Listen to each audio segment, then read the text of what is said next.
ability to stay healthy without getting massages.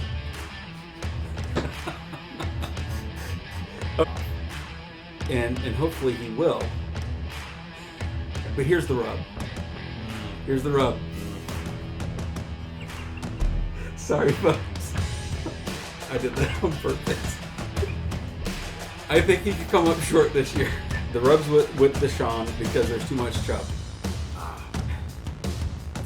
It's a very vanilla place for a very vanilla player.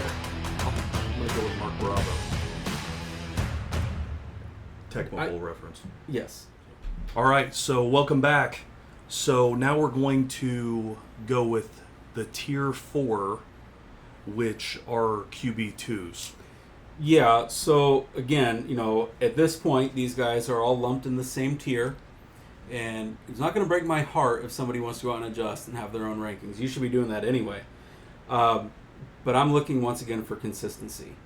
So we all know who the studs are. But in fantasy football, this is where you start making your money. So if you're in a super flex league, if you're in a 2-quarterback league, if you did go out and you drafted Tua, if you drafted Lamar, even Fields, Josh Allen, you're one of those running quarterbacks that has a higher risk of injury because of their dual threat nature.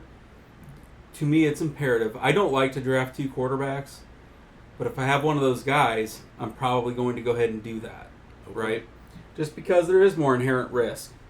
So, yeah, let's look at Tier 4 here. Let's go with Tier 4, your number 13 quarterback. Yep. Jared Goff.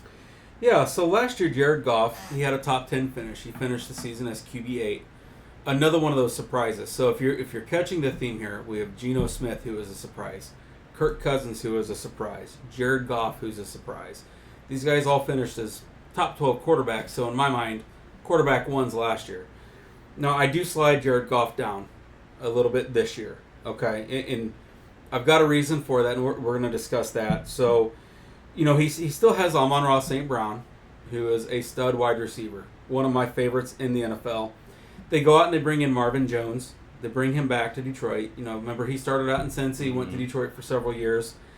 But Jameson Williams, he's suspended for gambling, right? One of the stupidest things. Do you know how long? Go down to the comment section. Let me know if I'm wrong, but I believe it's 4 games. Might be 9. It's either 4 or 9. Might be 9. Okay. Might be 9. We'll look it up. Yeah. But yeah, so he's losing his number 2 wide receiver for, a big chunk of the fantasy season. That's going to hurt. I don't know that Marvin Jones is a number 2 wide receiver in the NFL anymore at this point. He really would be suited best as that wide receiver 3, but he's going to be forced to take that role. Now they do have Khalif Raymond, they have Josh Reynolds, they have other solid pieces there.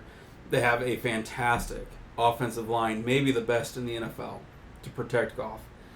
But Detroit went out and did something this year and kind of surprised a lot of people. They made running back a priority when it seems like the league's moving in the opposite direction. So they went out and they paid David Montgomery big money for running backs. His contract's over $6 million, which is a lot of money for a running back. Then they go out and they spend a first-round pick on Jahmyr Gibbs. Now, both of these guys can catch the ball out of the backfield. As a Bears fan, we've seen Montgomery be very serviceable. Jahmyr Gibbs may be spectacular in that role. But with that offensive line and Dan Campbell being the head coach, I really think Detroit's going to focus more on the running attack this year. They were exposed a little bit early in the season last year with that defense. Now, the defense did improve as the season went on, but they know that defense is not one of the best units in the NFL. Right? They know that. I would like to see them do more of a ball control offense, and I really think that's what Goff is best at anyway.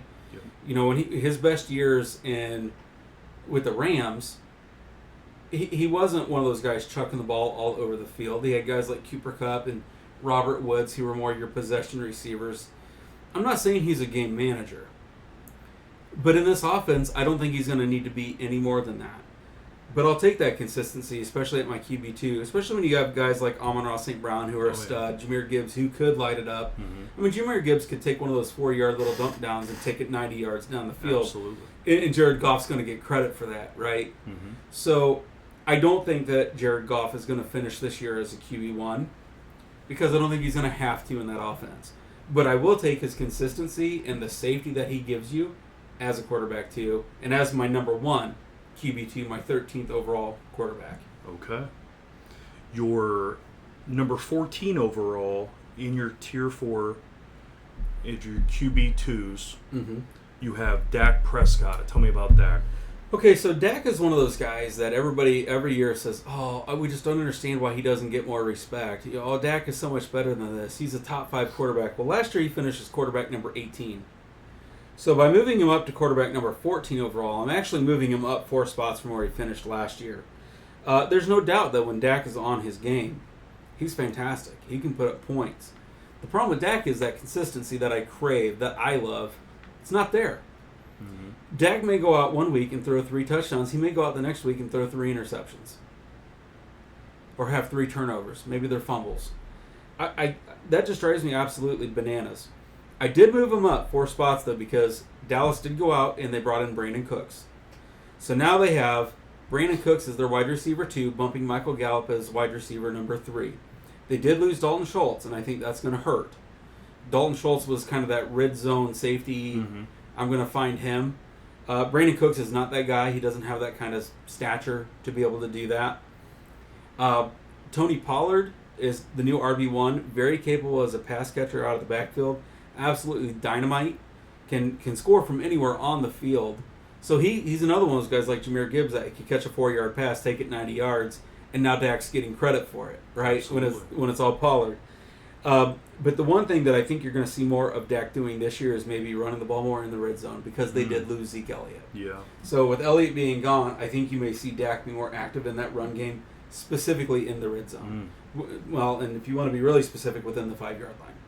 So that's where I think he can make the most strides this year. Interesting. I like that. Number 15 in the list of your quarterbacks, of your tier 4 quarterbacks, is Deshaun Watson. Tell us about Deshaun. So nobody doubts Deshaun's talent. What we do doubt is his ability to stay healthy without getting massages. Okay, maybe not so much.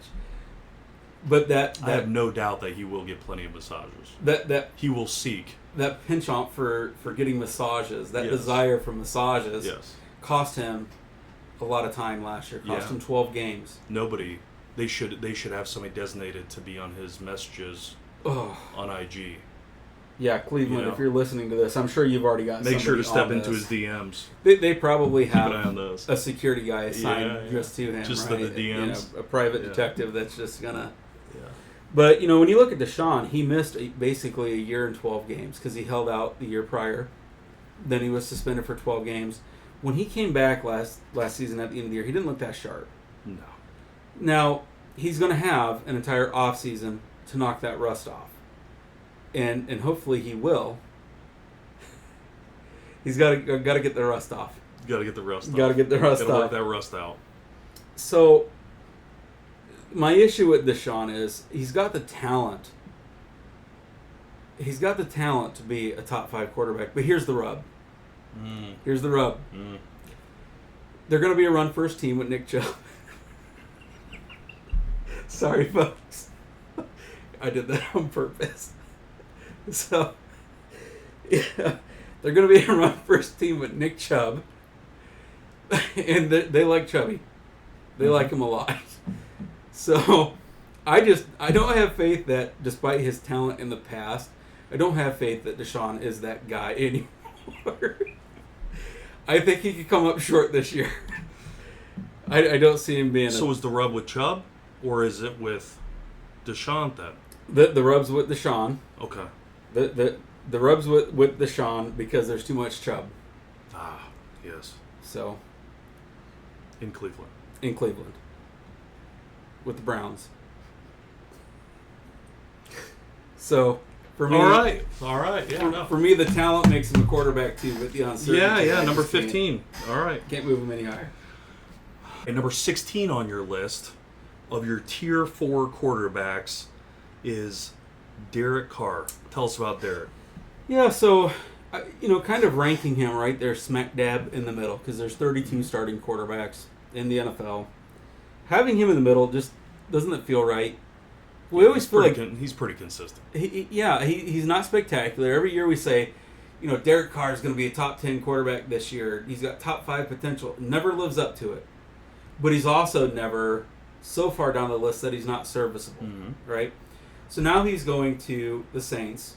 He doesn't have Devontae Adams anymore, but he does have Chris Olave. We'll see what we get out of Michael Thomas. I don't know. I don't know what we're going to get. It's a very vanilla place for a very vanilla player. I'll take his consistency on a bye week. If I'm in a 2-quarterback league or a super flex, I'd be fine with him as being a quarterback too. There's no other way to say it, but this is where he belongs. He is a middle of the class quarterback. And it doesn't matter if it's a fantasy football quarterback or a real life quarterback. Derek Carr at this point is what he is. Vanilla, huh? Yep. You've obviously never been down to New Orleans and 112-degree swamp after a nice jambalaya meal the night before. Yeah. No, nothing. Okay. I just, all right. Vanilla. Very vanilla. Nothing. If he couldn't produce better than middle of the pack numbers last year with Devontae Adams, with Hunter Renfrow, with Darren Waller. I know he had some injuries, and so did Hunter Renfrow, but they had Matt Collins. If he couldn't produce better numbers last year, and keep in mind that Josh Jacobs turned in a terrific running performance, so those defenses were not just keying in on the passing game. If he couldn't do it with that group, I don't see him being a quarterback one with this group either. Okay. But serviceable. Serviceable, Middle of the pack. but not spectacular. Okay. Yep. So number 17 on your list of quarterbacks at Tier 4 is a gentleman that got a $160 million contract, $140 million, $160, something like that. Daniel Jones. Tell us about Daniel Jones. Just glad the Giants paid him and he's not on my team because I don't understand that contract at all. So Daniel Jones last year was a serviceable fantasy quarterback, but a lot of it had to do with his running ability, right? Certainly wasn't in the passing game. They had no weapons last year. All their wide receivers were hurt all season long. They go out and they bring in Darren Waller this year, but when was the last time a tight end has ever stayed healthy on that field at MetLife? Whether it's for the Jets, who always have a hurt tight end, or the Giants, who always have a hurt tight end. I'm going to go with Mark Bravo. You're probably right. So, the thing is... Technical reference. Yes. So. I just don't see Daniel Jones duplicating the performance that he had last year. And I'll say this right now, if Saquon Barkley does end up sitting out this season, which I think is a more realistic possibility than most people think, and I'll explain why when we get to the running back. So make sure the running back is going to be a very important video this year, maybe more so than ever. So make sure you come back for that. But even if Saquon's there, I don't see Daniel Jones reproducing those numbers that he did last year. If Saquon sits out, I could honestly see Daniel Jones finishing as a bottom 5 quarterback this year. His saving grace is literally the fact that he's mobile enough with his legs that he can produce numbers. He is a better fantasy quarterback than a real-life quarterback, and I don't care that the Giants did better than expected last year. That was not Daniel Jones. That is just good head coaching. Yeah. It's what happens when you go out and you get one of the smartest minds in football and bring him in to be your head coach. So it pains me to put him there. I would rather have Derek Carr than Daniel Jones, who I already said is vanilla, and my rankings show that. So okay. Well, speaking of a painful pick, your number 18 of Tier 4 is Matthew Stafford. Yeah. Tell us about Matthew Stafford and why you have him at number 18. Outside of Cooper Kupp, they are lacking playmakers on that offense. Van Jefferson, we've been hearing since he came in the league that he's got the talent. I've got to see it to believe it. Okay? Tyler Higbee, every year, it's going to be the best year of his career. We haven't seen it. I was really hoping Odell Beckham would wind up there, but he didn't. Right? He ends up going to Baltimore. So let's go here and let's just take a real quick look at the depth chart. Okay? He's been busy on airplanes, to be fair. This is true. Or getting kicked off of airplanes. Yeah. Well, So the depth chart behind Cooper Kupp, Van Jefferson and Ben Skowronek. oh yeah, Ben Skowronek. Yeah. These guys are okay.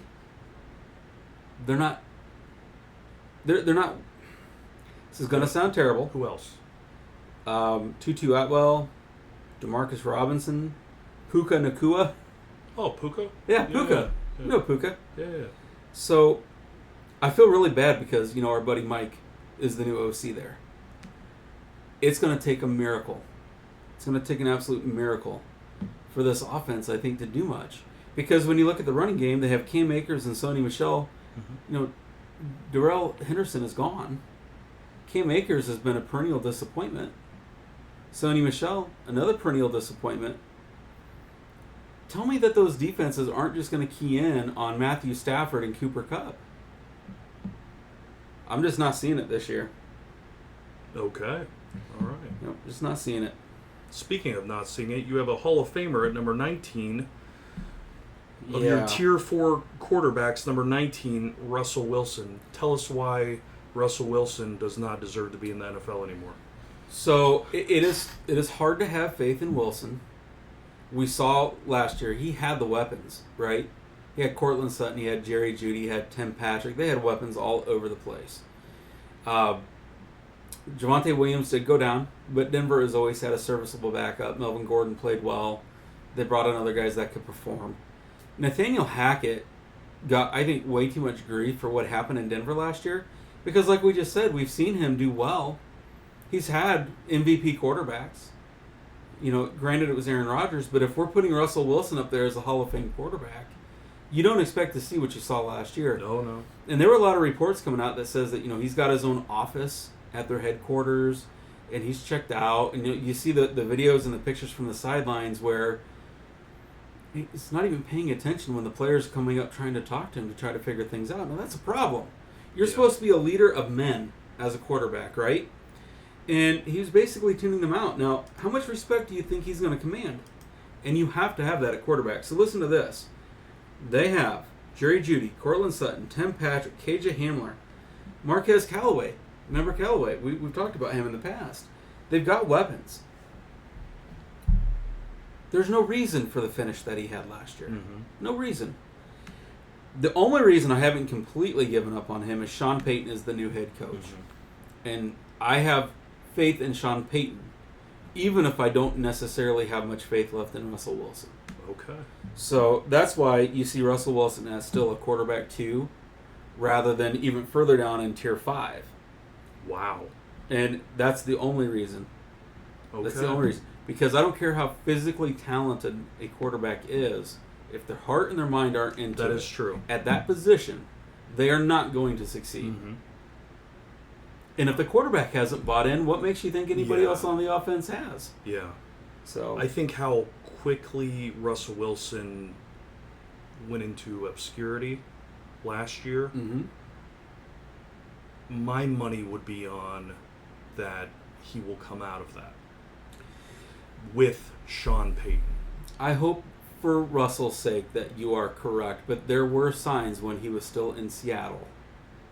Otherwise, Seattle wouldn't have let him go when all they had in the house was Geno Smith and who they he traded did start for. to be less consistent. Not only less consistent, don't forget that he kept butting heads with his head coach. And Pete Carroll is supposed to be one of the best players coaches out there. So is it really a mental thing with him? He keeps butting heads with Pete Carroll, wanting to run the offense his way, Mm-hmm. right? If you can't get along with Pete Carroll as your head coach, who can you get along with? Especially with those receivers you have. Stud receivers. Metcalf and Lockett. And, Yeah. they've had other guys come and go. They've had some very serviceable tight ends out there. So all of a sudden you're seeing this mental issue or, attitude issue maybe, however you want to put it, however you want to word it, out in Seattle. Then he comes to Denver, and that's the report that we're hearing from the players and the coaches there as well. I need to get on my TMZ. Does this have something to do with Sierra? It has everything to do with Sierra. Tell us about this. They live the celebrity life now. Mm. He thinks he's so far, but I don't know. That's just No, tell us about this. That's I've heard that speculation. I know I've seen him in like suits and stuff. And yeah, he's at different events and running the red carpet. And yeah, his mind is more on life after football than still being on football. Do you think he's starting to believe his own headlines, his own press? I think he started 3 years ago. Yeah, I think he started 3 years ago, and as silly as this sounds, go out and listen to his interviews from 4 years ago versus 3 years ago, and there might be. I mean, I'm not saying that this is the case. I'm not even saying if it is, it's a contributing cause, but it's kind of interesting if you see some of the mashups out on some of the sports pages and sports bloggers. There is a sizable shift in the way that he talks during his interview, not necessarily, the tone of voice or anything, but the things that he's saying goes from being a very team friendly to being, I want things done my way. And you can say a lot of veteran quarterbacks have had that, but they also, even if they don't agree with the coach, they want to make sure they got their players' backs. We saw a little bit of that last year with Aaron Rodgers. That was one of my knocks on Rodgers last year. It was all about him. He didn't show up for OTAs. He's down in South America smoking fungus and whatever he was doing, right? You got to worry. Now, I think the difference is this year, you see Aaron Rodgers back for everything. I think he was ready to be gone. Yeah. Aaron Rodgers was ready to have a new home. He was mentally checked out. Yes. And when you're mentally checked out, you don't perform. These guys, this is not going out in the street and playing football with your buddies. This is playing football at the highest level. No doubt. You have to be there mentally. And the knock on Russell Wilson is he wasn't. Yeah. So again, I can't put him any higher than this. Understandable. And the only reason I don't have him lower than this is because I have that much respect for what Sean Payton can do.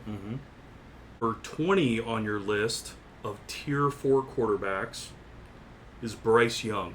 Okay, so for many people who know me, this is a shocker because I don't typically place rookie quarterbacks anywhere close to the second tier. Usually they're not even in the fifth tier. Or the quarterback too. Usually they're fodder, right? I don't mess with them. But I think Bryce Young is coming into the league with more of a basic understanding and an advanced understanding than most quarterbacks. We were talking in the offseason about the scores that came back, comparing his scores on the Wonderlic, right, yes, to C.J. Stroud's, right? We're talking about a guy who's very intelligent. Whatever he lacks in size, he's going to make up for in his mental awareness and his intelligence. Okay? When the Bears first made the trade with them, and the rumor was that they were going to take Bryce Young or C.J. Stroud, I felt bad for whichever quarterback was going to go there, because in that trade the Bears got DJ Moore, who was arguably the best weapon. Not even arguably, he was the best weapon on that offense. And I just remember thinking, man, that's just a really bad situation for whoever goes into Carolina. But here's the thing. They go out and they get DJ Chark. They go out and they get Adam Thielen. And then they draft Jonathan Mingo. Okay? When you look at that, Adam Thielen is way past his prime. But he is a savvy veteran. And I think that's really going to benefit a guy like Bryce Young. Adam Thielen's not going to stretch the field anymore. What he is going to do, he's going to get open. And he's always going to be there for that quick check down. Or if Bryce panics and knows he's got to get the ball out, because rookie quarterbacks will do that, he knows he's going to at least have that outlet to go to. Okay? I love DJ Chark. I think he is incredibly talented. He's just been battling health issues. Yeah. And that's a shame because the talent is there. Unbelievable. So I think Chark has a lot to offer. I think Mingo has a lot to offer. The fact that I think that Bryce Young might be one of the most intelligent quarterbacks to enter the league since Peyton Manning is why I'm willing to rank him so high. Okay. So I have faith in him. We'll see what he does. But if I had to take a QB2, he's not going to run the ball much at his size either. So he's going to stay in the pocket, which is, I think, going to keep him healthier than a lot of these quarterbacks that get popped out on the edges or, out scrambling. Now, do you think he'll have so you don't think he's going to run a lot? You don't think he's going to have a Kyler Murray type of... No, I think Bryce is smart enough to know who he is. I think he's going to know what his strengths are. I think he's going to know what his weaknesses are. I don't see him making the same mistakes that Kyler Murray has made. So not playing Call of Duty. Not playing Call of Duty. Every Yeah. minute of the day. And not thinking that you're 6'2", 220 pounds. Okay. So, yep. More power to him. Yep. I honestly, and you might see a slow start for Bryce. But I think once we're week 9, 10, 11, if you got a quarterback that has one of those late buys, I think Bryce will have it figured out. I think He'll have it figured out by the end of the season. Yeah. Hopefully he's still alive and they haven't killed his little Yeah, 5'9", 5'10" frame, but They say he's that tall. I saw him in person. Well, I will say this. They had him on his tippy toes or something when they... Right. And I will say this. In a dynasty league, so if you play in a dynasty league or a keeper league, then at that point, Bryce Young, I would drop him. I would drop him in the rankings. I don't know how long his career is going to be. I think those concerns are genuine concerns about he's his just size. a tiny guy. Yeah. Like, he's petite. Yeah, he doesn't... Not only is he short, he doesn't have much fat on them bones, right? Yeah. So, he's probably got a BMI of, 2. Yeah, he had a backpack on at the combine. That weighed more than him. And he looked like a 6th grader. Right. So... Size-wise. I mean, And those concerns are legitimate concerns. Yeah. So, in a dynasty or keeper league, I'm fine in a redraft league because if he does get hurt, it's only going to, if you're drafting him as a QB2, he's easily droppable. You can pick up another one or just run with one. In a dynasty league or a keeper league where you're hoping for his services for multiple years, he would drop further down. All right. Number 21 on your list of quarterbacks in Tier 4. Yep. We have Jimmy Garoppolo. Tell us about Jimmy. So, Jimmy is one of those guys that's a better real-life quarterback than a fantasy quarterback. And I guess the only reason I have him ranked this high is that consistency. When I look at the players that I have ranked lower than him, there's a reason for those guys being ranked lower. A lot of it has to do with consistency and downside. Jimmy G is never going to have that huge upside. Listen, if he wasn't producing top 5 quarterback numbers when he was in San Francisco with all the weapons that they had, he's not going to do it in Vegas. Yeah. So when you look at this, like Devontae Adams, if you're a Devontae Adams owner, you're probably feeling okay about this because Jimmy G can make 1 or 2 guys fantasy relevant. He's not going to make 3 or 4, and that's where your elite quarterbacks or your QB1s either do that or they run, right? He's not going to run, and he's not going to make multiple guys relevant. You also look at what I think Vegas is going to do this year. They're going to go right back to Josh Jacobs, right? It's going to be the Josh Jacobs game. The other concern that I have with Jimmy G is we don't know what's going on with his health. So, he's got this weird ankle thing going on, and Vegas almost voided. Oh, really? Almost voided his contract, yeah. So, the problem with Garoppolo is while he may produce consistent numbers, even if they're not remarkable, where are you going to put the over-under on how many games he's even going to play this year? 10.5? Sounds about right, doesn't it? Yeah, interesting. So that's the problem that I have with Jimmy G. He's a better real-life quarterback. He's going to win you games in real-life football. He's not going to win you games in fantasy football. Probably won't lose you games either. But having said that, I would rather have a guy like Derek Carr, who I already said was vanilla, who at least has that higher upside. I got you. So, because he'll be on the field. Yeah. That makes a difference. Absolutely. He does play. Yep, and Jimmy G has had a struggle with that. He has. Number 22 on your list of Tier 4 quarterbacks, you have a San Fran QB with the question mark. Yes. Tell us about that. Do you know who the starting quarterback is going to be? Go down in the comment section. Right now, we're filming this on July 19th. I'm going to try to have this video out by tomorrow, July 20th, 21st at the latest. Who's going to be the starting quarterback on day 1? Is it going to be Brock Purdy? I have my doubts.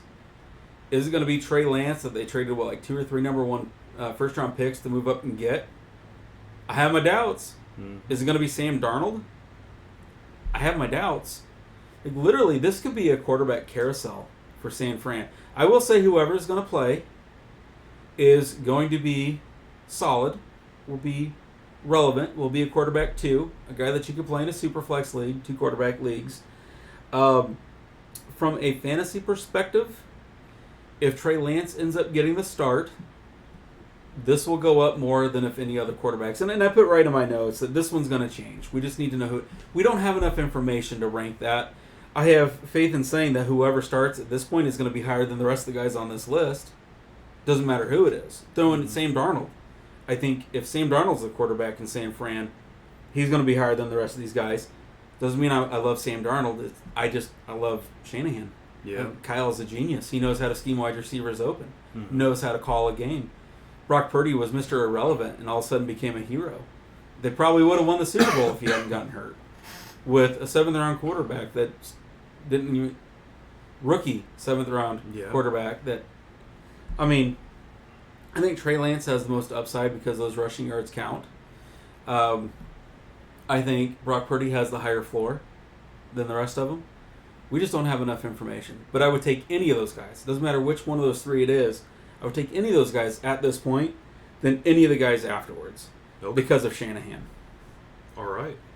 So your number 23 overall quarterback and your tier 4, you have Kyler Murray. Tell us about Kyler and why you enjoy him so much. So Kyler Murray is still a QB2, but what a fall from being like a top 5, top 6 quarterback drafted in years past.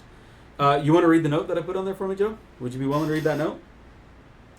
When will Kyler return? How close is it to the release of Call of Duty? Right, so we know he tore his ACL last year. So he's probably going to miss the first few weeks of the season this year.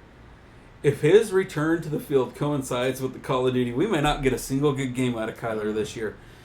But think about it this way. It's also equally possible we're not going to get that anyway.